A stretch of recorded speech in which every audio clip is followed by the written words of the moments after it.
राज्याच्या मुख्यमंत्री पदाचा पेच सुटल्याची चर्चा असून मुख्यमंत्रीपद हे भाजपलाच जाणार असल्याचं सांगण्यात येत आहे.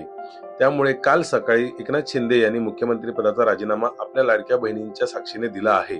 तर नव्या सरकारचा शपथविधी 2 डिसेंबरला होण्याची शक्यता आहे. एकनाथ शिंदेंनी पुन्हा मुख्यमंत्री व्हावे अशी शिवसेनेच्या आमदारांची, नेत्यांची आणि कार्यकर्त्यांची इच्छा होती. मात्र विधानसभेच्या निवडणुकीत भरघोस यश मिळाल्यानंतर मुख्यमंत्रीपद भाजपला जाणार असल्याचं जवळपास निश्चित झालं आहे, अशी सूत्रांची माहिती आहे. भाजप केंद्रीय नेतृत्वाच्या या निर्णयानंतर एकनाथ शिंदे नाराज असल्याची चर्चा देखील सुरू होती. त्यामुळे शिवसेना शिंदे गटातील कार्यकर्त्यांकडून वर्षा या निवासस्थानी जमण्याचे आवाहन करण्यात आले होते. या आवाहनावर एकनाथ शिंदे यांनी ट्विट करत महत्त्वाच्या सूचना दिल्या आहेत. तर काय म्हणाले एकनाथ शिंदे पाहूया आपण पुढे. महायुतीच्या प्रचंड विजयानंतर राज्यात पुन्हा एकदा आपले सरकार स्थापन होणार आहे. महायुती म्हणून आपण एकत्रित निवडणूक लढवली आणि आजही एकत्रच आहोत. माझ्यावरील प्रेमापोटी काही मंडळींनी सर्वांना एकत्र जमण्याचे, मुंबईत येण्याचे आवाहन केले आहे. तुमच्या या प्रेमापोटी मी अत्यंत मनापासून ऋणी आहे.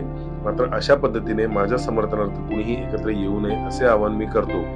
पुन्हा एकदा माझी नम्र विनंती आहे की शिवसेनेच्या कार्यकर्त्यांनी वर्षा निवासस्थान किंवा अन्य कुठेही जमू नये. समर्थ आणि समृद्ध महाराष्ट्रासाठी महायुती भक्कम होती आहे आणि यापुढेही भक्कमच राहील, असं एकनाथजी शिंदे यांनी ट्विटमध्ये म्हटलं आहे.